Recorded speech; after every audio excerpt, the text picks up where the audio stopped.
જય હિન્દ દોસ્તો। તો ધોરણ 12 બાયોલોજી એટલે કે જીવ વિજ્ઞાન વિષયની સપ્ટેમ્બર 2025ની એકમ કસોટીનું સંપૂર્ણ પેપર સોલ્યુશન આવી ગયું છે। તો આજના વિડીયોમાં આપણે સંપૂર્ણ પેપર સોલ્યુશન જોઈશું, માટે વિડીયો પૂરો જોજો, વિડીયોને લાઇક કરજો, તમારા બધા મિત્રો સાથે શેર કરજો। તો ચાલો શરૂ કરીએ આજનો વિડીયો। દોસ્તો ધોરણ 12 બાયોલોજી એટલે કે જીવ વિજ્ઞાન વિષયની સપ્ટેમ્બર 2025ની એકમ કસોટીનું સંપૂર્ણ પેપર સોલ્યુશન PDF ફોર્મેટમાં ડાઉનલોડ કરવા માટેની લિંક આ વિડીયોના ડિસ્ક્રિપ્શનમાં આપેલી છે।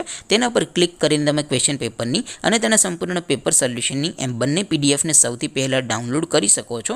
અથવા તો દોસ્તો પેપર સોલ્યુશનની PDF ડાઉનલોડ કરવા માટે તમારે ગૂગલ ઉપર સર્ચ કરવાનું છે www.mygkguru.in। આ વેબસાઇટ તમે સર્ચ કરશો એટલે જે પહેલી લિંક આવશે એના ઉપર તમારે ક્લિક કરવાનું છે।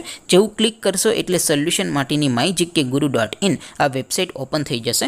વેબસાઇટ ઓપન થયા પછી તમે થોડાક નીચે જશો તો ત્યાં તમને એકમ કસોટીના સોલ્યુશન માટેના ધોરણ વાઇઝ લીલા રંગના બોક્સ જોવા મળશે। દોસ્તો અહીંથી તમે કોઈ પણ ધોરણની બધા જ વિષયોની એકમ કસોટીના ક્વેશ્ચન પેપર અને તેના સંપૂર્ણ પેપર સોલ્યુશનની પીડીએફને સૌથી પહેલાં ડાઉનલોડ કરી શકો છો। જેમ કે દોસ્તો અત્યારે હું ધોરણ 12 માટે ધોરણ 12 વાળા બોક્સ ઉપર ક્લિક કરીશ। જેવું ક્લિક કરશો એટલે નવું પેજ ઓપન થશે।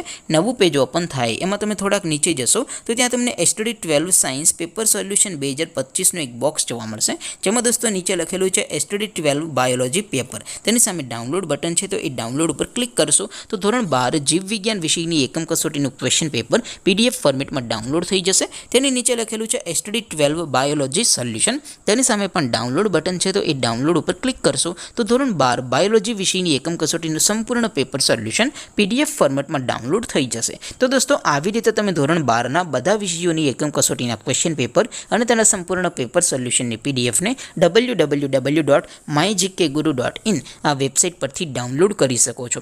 તેમ છતાં કોઈ ક્વેરી હોય, કોઈ પ્રશ્ન ન સમજાતો હોય તો નીચે કોમેન્ટ કરીને પૂછી શકો છો। અદરવાઇઝ આપણે નવા વિડીયોમાં મળીશું, ત્યાં સુધી રજા આપું। આવજો દોસ્તો, જય હિન્દ, વંદે માતરમ।